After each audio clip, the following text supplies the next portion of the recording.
आज की यह वीडियो बहुत ही महत्वपूर्ण होने वाली क्योंकि आज की इस वीडियो में बात करने वाले हैं बीए फिफ्थ सेमेस्टर सोशोलॉजी के most important question and answer के बारे में। तो वीडियो को पूरा जरूर देखिएगा। जो भी हमारे छात्र 2023 और 24 के सेशन में या फिर आने वाले सालों में परीक्षा देने वाले उनके लिए वीडियो बहुत महत्वपूर्ण है क्योंकि टॉप लेवल के क्वेश्चन इंक्लूडेड है और गारंटी है इस वीडियो से आप लोगों के 12 से 15 नंबर 100% पक्के होने वाले हैं क्योंकि 12 से 15 नंबर के जो प्रश्न है वो इसी वीडियो से आएंगे। 100% श्योर के साथ मैं बोल रहा हूँ, ठीक है। ये प्रूफ देख लीजिए, बीए थर्ड ईयर का सेमेस्टर फिफ्थ है, ठीक है, ध्यान रखेंगे। और फिफ्थ सेमेस्टर में आप सभी को मालूम पर सब्जेक्ट के 2 पेपर होते हैं। तो आज की इस वीडियो में बात करेंगे हम सोशोलॉजी के फर्स्ट पेपर के ठीक है सेकेंड यूनिट के मोस्ट इंपॉर्टेंट क्वेश्चन के बारे में, जो कि आपको भी आगे समझ में आएगा, ठीक है। सब मतलब कि थर्ड ईयर है, सेमेस्टर फिफ्थ है, सोशोलॉजी सब्जेक्ट है। प्रश्न पत्र का नाम है क्लासिकल सोशोलॉजिकल थॉट, ठीक है, मतलब कि शास्त्रीय समाजशास्त्री के विचार, यानी कि समाजशास्त्रीय जो बहुत सारे हैं उनके क्या विचार हैं समाज को लेकर, ठीक है। विचार कहें या नियम कहें या सिद्धांत कहें, सब लगभग सेम ही हैं, ठीक है, कंफ्यूज मत होइएगा। तो हर सब्जेक्ट 8 यूनिट में डिवाइड है, ठीक है। तो 8 यूनिट वीडियो क्वेश्चन आएंगे तो हम एक एक करके सारे यूनिट कवर करा रहे हैं ताकि आपकी आसानी से और धीरे धीरे तैयारी होती रहे। तो फर्स्ट यूनिट मैंने कवर करा रखा, फर्स्ट यूनिट से जितने भी क्वेश्चन आएंगे वो मैंने वीडियो में बना रखा है, वो आप देख सकते हैं। आज की इस वीडियो हम बात करेंगे सेकेंड यूनिट से जुड़े most important question and answer के बारे में। तो चलिए आते हैं मेन मुद्दे पे, यानी क्वेश्चन पे आते हैं, ठीक है। तो सेकेंड यूनिट का पहला क्वेश्चन है टॉप लेवल का, ध्यान से सुनेंगे। लिखा है कि अगस्त काम्टे प्रत्यक्षवाद। अगस्त काम्टे बहुत ही प्रसिद्ध और बहुत ही टॉप लेवल के समाजशास्त्री हैं या फिर आप कह सकते हैं विद्वान हैं, ठीक है। क्लियर, परिभाषा इनकी क्लियर हो गई कि कौन है, ठीक है।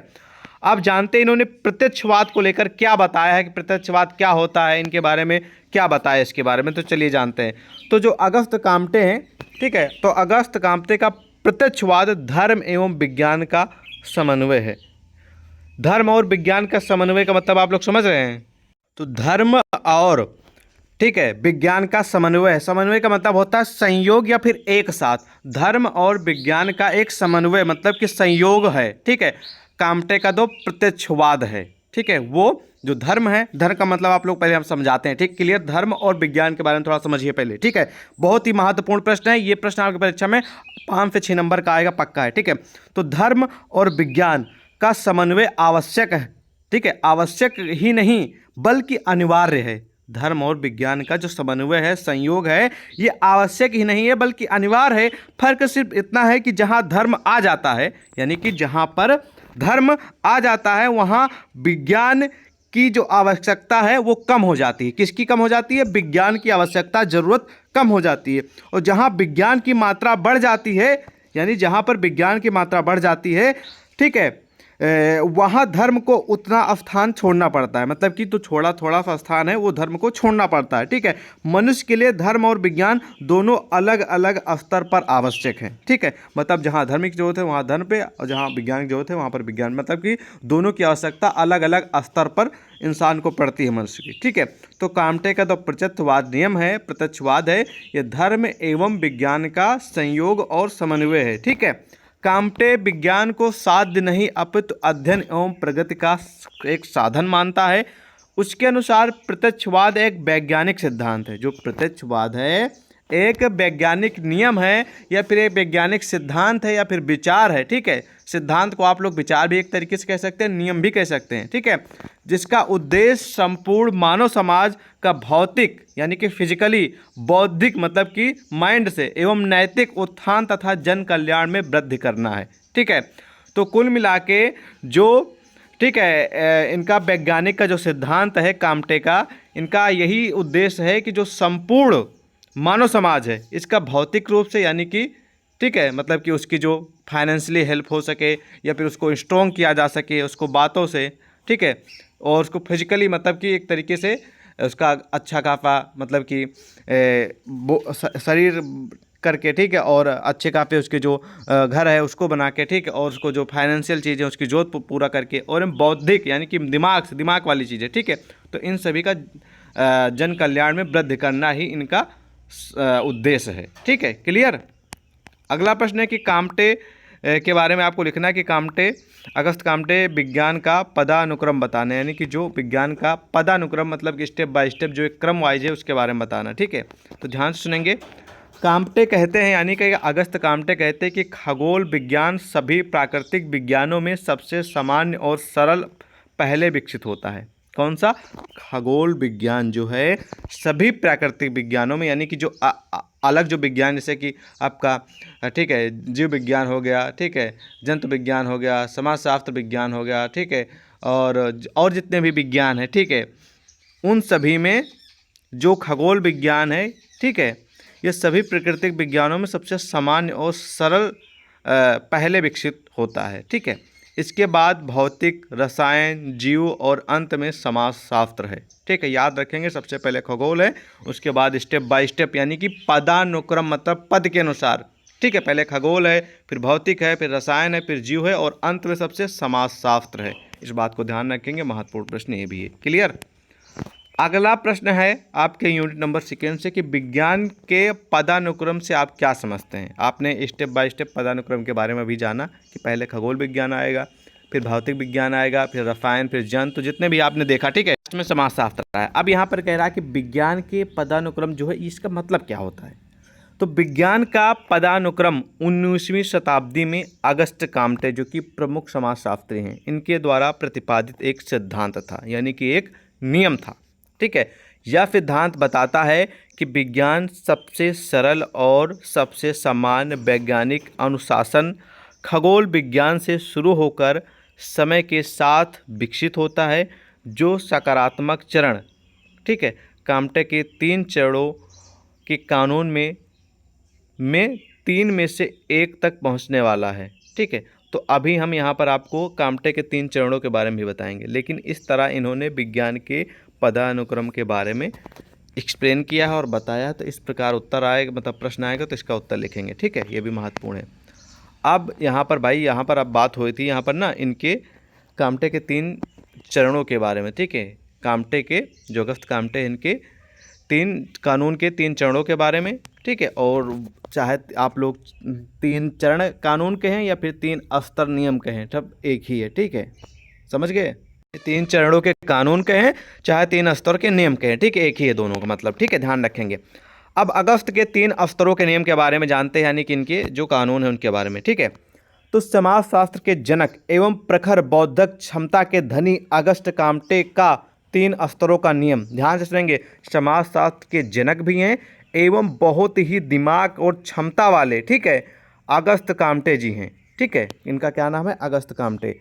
कि 3 स्तरों का नियम सामाजिक विचारधारा के क्षेत्र में अगस्त काम्टे का एक महत्वपूर्ण योगदान है। यानी कि जो समाज की जो विचारधारा है, लोगों की जो थिंकिंग है, लोगों की जो सोच है समाज को लेकर, ठीक है, उसमें जो अगस्त काम्टे जी इनका बहुत बड़ा योगदान है। अगस्त काम्टे एक सामाजिक विज्ञान की स्थापना करने चाहते थे। क्या करना चाहते थे? सामाजिक विज्ञान की स्थापना करना चाहते थे। सन 1822 में उन्होंने यह सिद्धांत प्रतिपादित किया था जब उनकी आयु मात्र 24 वर्ष की थी। इस लेख में अगस्त काम्टे के 3 स्तर के नियम की व्याख्या की गई है, जो कि हम जानेंगे। ठीक है, तो जानेंगे कौन कौन से इनके, ठीक है, 3 स्तर वाले नियम हैं, 3 स्तर नियम है उनकी व्याख्या के बारे में। ठीक है, तो वीडियो को पूरा देखते रहिएगा कौन कौन से नियम है, क्योंकि ये प्रश्न आपकी परीक्षा में आएगा ही आएगा। ओके, तो पहला जो है वो है धार्मिक अवस्था, काम्टे के अनुसार 3 स्तर का नियम। ठीक है, तो पहला है धार्मिक, जानेंगे इसके बारे में कि इसे मानव चिंतन की प्रारंभिक अवस्था माना जाता है। इसे मानव की जो है वो, ठीक है, चिंतन यानी चिंता जब करता है उसकी प्रारंभिक, यानी कि सबसे पहली जो सिचुएशन होती है, सबसे पहली जो अवस्था होती है उसको माना जाता है। यह मानव चिंतन की वह अवस्था है जिसमें मानव की बुद्धि का बहुत ही कम विकास होता है, यानी कि एक तरीके से वो बच्चे वाली स्टेज पे रहता है। ठीक है, यानी कि उसकी बुद्धि जो होती है वो कम विकास होती है। इस स्तर पर जो भी घटित होता है, जैसे कि बाढ़, वर्षा, सर्दी, गर्मी, भूकंप, तूफान, दिन रात का होना, कोई बीमारी, स्नेह प्रेम का होना आदि, इसका कारण मानव दैवी शक्ति या अलौकिक तत्वों को मानता है। काम्टे ने लिखा है कि धार्मिक अवस्था सृष्टि की अनिवार्य प्रकृति की समस्त घटनाओं के आदि और अंतिम कारणों संक्षेप में संपूर्ण ज्ञान की खोज करने में मानव मस्तिष्क यह मान लेता है कि समस्त घटना चक्र अलौकिक प्राणियों की तत्कालिक क्रियाताओं का परिणाम होता है। यानी कि जो इंसान का दिमाग है, मानव का जो दिमाग है, ठीक है, वो मान लेता है कि जो जितनी घटनाएं हो रही वो चाहे प्राकृतिक हों, ठीक है, वो प्राकृतिक जो घटनाएं हों उनका एक तरीके से वो तत्कालीन परिणाम मान लेता, मतलब कि ये अब हो ही जाएगा। मान लीजिए संदेह हुआ तब भी वो लोग मान जाए कि ये हो ही जाएगा, ठीक है, तो वो एक तरीके से उनके माइंड पे इम्पैक्ट डालता है, ठीक है। तो वही यहाँ पर बताया जा रहा है कि मानव मस्तिष्क का यह मान लेता है कि समस्त जो घटना चक्र यानी कि जो भी घटना है, भूकंप जो आपने ऊपर देखा, तूफान, दिन रात, ठीक है, ये अलौकिक प्राणियों की तत्कालिक मतलब तत्कालिक में तुरंत क्रिया का परिणाम होता है, ठीक है, जिसे हम क्या कहते हैं कि धार्मिक अवस्था। क्लियर। बाकी आप एक दो बार और पढ़ेंगे तब आपको समझ में आएगा। मैं एक नहीं कह रहा हूँ कि आप, मैंने बता दिया आपको तुरंत समझ में आएगा। एक दो बार इसका उत्तर और मतलब वीडियो एक बार दोबारा और रिपीट करके आप देखेंगे तो आपको समझ में आएगा, ठीक है। अगर हर इंसान को एक ही बार समझाने से एक ही बार से समझ में आ जाए तो वो हर इंसान आईपीएस और एसडीएम डीएम और हर उच्च अधिकारी होता, ठीक है। तो इसलिए एक दो बार तीन बार रिपीट जरूर करें। क्लियर। अगला है जो इनका नियम है, ठीक है, वो है तात्विक अवस्था, ठीक है। इसके बारे में जानते हैं। इसे सामाजिक विकास की भावनात्मक या अमूर्त अवस्था के नाम से भी जाना जाता है, ठीक है। यह धार्मिक एवं प्रत्यक्षवाद के मध्य की अवस्था होती है। जो धार्मिक अवस्था होती है एवं प्रत्यक्षवाद जो अवस्था होती है उसके मध्य की अवस्था को हम तात्विक अवस्था कहते हैं। इस बात को ध्यान रखेंगे। इसे हम प्रथम अवस्था का संशोधन भी कह सकते हैं। मतलब कि प्रथम अवस्था में जो संशोधन किया उसके बाद की जो एक अवस्था निकली जिसे हम तात्विक अवस्था कहते हैं। इस अवस्था में मनुष्य का मस्तिष्क विकसित हो जाता है, साथ ही उसमें तर्क शक्ति का विकास होने लगता है। मतलब कि ये जब अवस्था आती है तार्किक, देखिए अभी आपने ऊपर धार्मिक वाली अवस्था में क्या जाना था, उसमें इंसान की जो मस्तिष्क है, सोचने समझने की प्रक्रिया है या फिर मस्तिष्क का जो विकास है वो नहीं होता है, वो समझ नहीं पाता कि क्या उचित है क्या अनुचित है, ठीक है। लेकिन इसमें तार्किक अवस्था में मनुष्य जो होता है उसकी जो मानसिक स्थिति होती है ठीक है, वो क्या होती है, वो विकसित होने लगती है। क्या गलत है, क्या सही है, क्या जायज़ है, क्या नहीं जायज़ है, किसी चीज़ को सोचने, किसी चीज़ को करने की जो शक्ति है वो विकास होने लगती है, ठीक है, उसका विकास होने लगता है। इस स्तर पर उसके मन में अनेक सवाल उठने लगते हैं, जैसे कि ईश्वर कैसा दिखता है भाई सिंपल सा दिमाग में आएगा ना कि ईश्वर कैसा दिखता है, हम पैदा कैसे हुए, हम कैसे आए, हम ऊपर से गिरे हैं, कैसे हुआ, ये सारे सवाल उठने लगते हैं, ठीक है। वह कहाँ है, क्यों है, ये शंकाएं उसके विचारों में उठने लगते कि हम कहाँ पर हैं, कैसे हैं, क्यों हैं, ठीक है। इस स्तर पर मानव रूढ़िवादितों एवं अंधविश्वास से दूर हटने लगता है। काम्टे के अनुसार मस्तिष्क यह मान लेता है कि अलौकिक शक्तियों की अपेक्षा अमूर्त शक्तियों यथार्थ सत्ता सभी, ठीक है, जीवों में अंतर्निहित और समस्त घटना चक्र को उत्पन्न करने की शक्ति रखता है। तो इस प्रकार आप इसकी तात्विक अवस्था के बारे में लिखेंगे। आप थोड़ा भी लिख देंगे, जितना मैंने ऊपर आपको बताया है सरल भाषा में, आप इतना भी लिख देंगे तब भी पूरे नंबर मिल जाएंगे, ठीक है। अब अगला जो लास्ट इनका नियम है वो है प्रत्याक्षात्मक अवस्था या वैज्ञानिक। काम्टे ने चिंतन की तीसरी और अंतिम इस अवस्था को प्रत्याक्षात्मक या वैज्ञानिक अवस्था का नाम दिया है। हम जिस वस्तु को जो जिस रूप में है उसी रूप में देखते हैं उसे वैज्ञानिक चिंतन कहा जाता है, ठीक है। ध्यान से सुन लीजिए फिर से, आप इतना भी लिख देंगे तब भी आपको पूरे नंबर मिल जाएंगे। मान लीजिए प्रत्यक्षात्मक अवस्था या वैज्ञानिक अवस्था जो कि लास्ट यानी कि अंतिम अवस्था है, इसमें मान लीजिए प्रत्याक्षात्मक या वैज्ञानिक अवस्था का नाम दिया गया है, ठीक है। जो वस्तु है, मान लीजिए एक किताब है, ठीक है, कोई चीज़ है वो किताब है, ठीक है, और किताब को हम उसी रूप में देख रहे हैं कि हाँ भाई ये किताब है, ठीक है। तो उसी को किताब देख रहे हैं तो मानेंगे कि हाँ किताब है, इसमें कुछ लिखा होगा, ठीक है। तो हम उसी रूप में उसको मान लेते हैं, उसी को हम प्रत्याक्षात्मक अवस्था या वैज्ञानिक अवस्था कहते हैं, ठीक है। वही बताया गया, हम जिस वस्तु को जिस रूप में है उसी रूप में देखते हैं। ये नहीं कि वो हम देख रहे हैं कि बुक है और मान लें कि ये बाइक है, हम देख रहे हैं कि ये बुक है लेकिन हम मान लें कि ये बाइक है, तो वो चीज़ नहीं होनी चाहिए। हम जिस चीज़ को देख रहे हैं उसी चीज़ में उसको हम मान लें, ठीक है। वही होती है प्रत्यात्मक अवस्था में वैज्ञानिक। बाकी आप पढ़ सकते हैं, मुझे इतना ही समझ में आ गया और मैं आपको इतना ही बता दे रहा हूँ, बाकी इतना लिख देंगे पूरे नंबर पक्के। अब क्वेश्चन है कि हर्बर्ट स्पेंसर, अब भाई ये दूसरे समाजशास्त्री आ गए। पहले भी ने अगस्त काम्टे के बारे में जाना, अब जितने भी क्वेश्चन आगे आपको मिलेंगे हर्बर्ट स्पेंसर से जुड़ेंगे। तो हर्बर्ट स्पेंसर के जो सामाजिक विकास है इसके बारे में प्रश्न आएगा, ठीक है, ध्यान से सुनेंगे। तो हर्बर्ट स्पेंसर ने सामाजिक उद्विकास के सिद्धांत को स्पष्ट रूप से इस प्रकार से समझाया है। पुरातन युग में समाज अत्यधिक सरल था, यानी कि पहले जो था वो समाज अत्यधिक सरल था। ये कौन कह रहा है? कि हर्बर्ट स्पेंसर कह रहे हैं, ठीक है।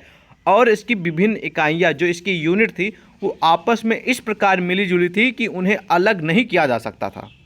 परिवार ही सभी प्रकार के आर्थिक, धार्मिक, सामाजिक और राजनीतिक कार्य करता था। एग्जाम्पल के लिए इन्होंने परिवार भी यहाँ पर दे दिया है, ठीक है, कि जो इकाइयाँ थी वो आपस में एक प्रकार से मिली जुली थी। तो परिवार आप लोगों का क्या होता है? एक प्रकार से मिला ही जुला होता है। वो आपकी समस्या हो उसका भी निवारण उसी में होता है।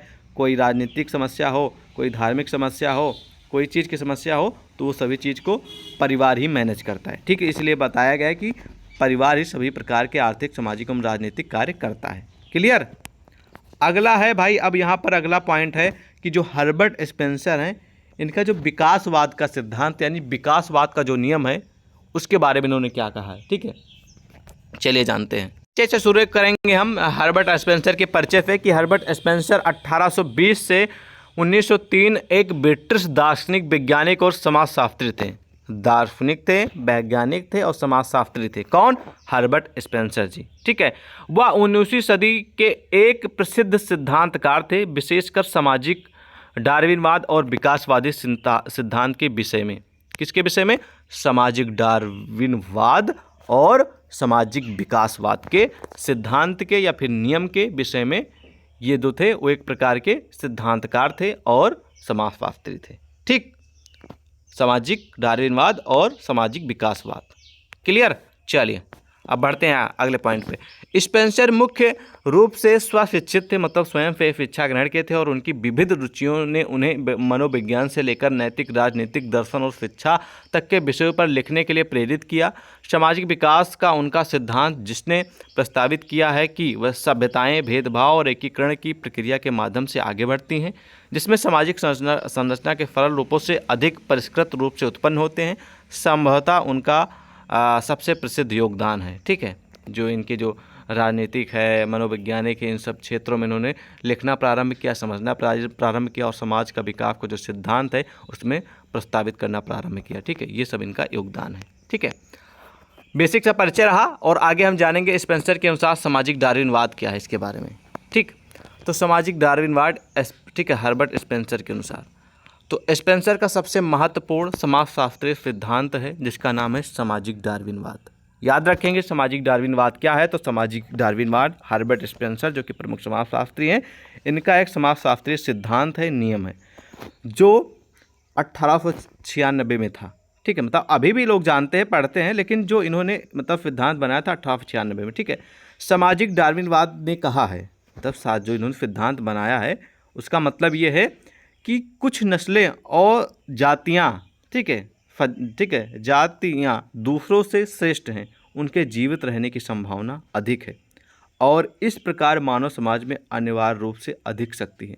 तो कहने का मतलब ये है कुछ नस्लें, ठीक है, नस्लें में आप लोग देखते हैं मतलब इंसान से संबंधित क्वेश्चन है, मतलब कि जीव से, जिसके अंदर जीव है उससे संबंधित क्वेश्चन है, और जातियाँ, ठीक है, दूसरों से श्रेष्ठ हैं, मतलब कि अन्य लोगों से, मतलब अन्य लोगों का मतलब ये कि अन्य चीज़ों से, ठीक है, जिसमें जीव की मात्रा ना हो, ठीक है, उनके जीवित रहने की संभावना अधिक है। किस चीज़ की? नस्लें और जो जातियाँ हैं जिनमें जीव है उनके जीवित रहने की संभावना अधिक है।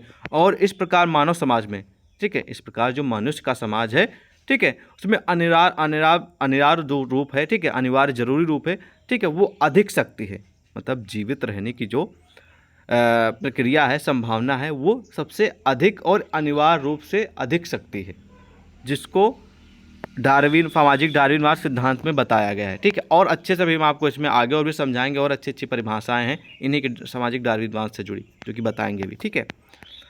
अब प्रश्न ये भी एक और है यहाँ पर, देखिए वही है, सेम है लेकिन अलग परिभाषा है। मैं आपको समझाने के लिए दो परिभाषाएं प्रस्तुत किया हूँ कि हर्बर्ट स्पेंसर का सामाजिक डार्विनवाद का सिद्धांत क्या था, ठीक है। तो हर्बर्ट स्पेंसर सामाजिक डार्विनवाद के अपने सिद्धांत के लिए प्रसिद्ध हैं। किस चीज़ के लिए प्रसिद्ध है? सामाजिक डार्विनवाद के लिए प्रसिद्ध है, क्योंकि इनका प्रमुख सिद्धांत यही है, जिसमें कहा गया है कि प्राकृतिक चयन सहित विकास के सिद्धांत मानव समाज, सामाजिक वर्गों और व्यक्तियों के साथ साथ, ठीक है, भूगर्भिक समय में विकसित होने वाली जैविक प्रजातियों पर लागू होता है, ठीक है, या फिर जैविक प्रजातियों पर भी लागू होता है। तो फिर से समझेंगे इसके बारे में स्टेप बाय स्टेप, ठीक है। यहाँ से कि हर्बर्ट स्पेंसर सामाजिक डार्विनवाद अपने सिद्धांत के लिए प्रसिद्ध हैं, क्लियर। जिसमें कहा गया है, यानी कि जिनकी जो सामाजिकवाद डार्विनवाद सिद्धांत, इसमें कहा गया कि प्राकृतिक चयन, यानी कि भगवान जो चयन करता है उसके सहित विकास के सिद्धांत, मानव समाज जो मनुष्य का समाज है, समाज में जो वर्ग हैं, ठीक है, और व्यक्तियों के साथ साथ भूगर्भिक, भूगर्भिक का मतलब आप लोग समझ रहे हैं, भूगर्भिक का मतलब होता है भूमि के नीचे या फिर पृथ्वी के भीतरी भाग में होने वाला, ठीक है, उसी को कहेंगे भूमि के नीचे, ठीक है, एक तरीके से मान लीजिए पृथ्वी के भीतरी भाग, ठीक है, ठीक है, भीतरी भाग समय में विकसित होने वाली, यानी कि जो पृथ्वी की जो भीतरी भाग है उसमें विकसित होने वाली जैविक प्रजातियों पर लागू होता है, ठीक है। तो जैविक प्रजातियों का मतलब ये हुआ, ठीक है, कि जैविक प्रजातियां जीवों का एक समूह है जो प्राकृतिक में एक दूसरे के साथ प्रजनन कर सकते हैं और उपजाऊ संतान पैदा कर सकते हैं, उसे हम जैविक प्रजातियां कहेंगे, ठीक है। तो ये रहा हर्बर्ट स्पेंसर का सामाजिक डार्विनवाद का सिद्धांत, ठीक है। तो कुल मिला के इन्होंने इसमें ये बताया है कि मनुष्य के विकास के साथ साथ भूगर्भिक मतलब पृथ्वी के जो नीची सतह उसमें जो जैविक प्रजातियां हैं, ठीक है, जो उनमें जैविक प्रजातियां हैं, जो मतलब कि प्रजनन मतलब कि जो जैविक प्रजातियां हैं वो जीवों का समूह होता है, ठीक है, जो ठीक है, प्रकृति में एक दूसरे पर मतलब कि जो प्रकृति में एक दूसरे के साथ प्रजनन कर सकते हैं, ठीक है, और एक उपजाऊ संतान पैदा कर सकते हैं, उन्हें उसी को हम कहेंगे सामाजिक डार्विनवाद का सिद्धांत, ठीक है। तो मनुष्य के साथ साथ जो अन्य जीव हैं, जो अन्य जो भूमि के नीचे के जो हैं वो भी ये सब प्रक्रिया कर सकते हैं, जो प्रजातियां हैं उन पे भी लागू होता है, फिर वो भी कर सकती हैं, तो उसी को कहेंगे, ठीक है। समझ में आ गया। पूरी PDF आपको टेलीग्राम पे व्हाट्सएप पे मिल जाएगी। जय हिंद।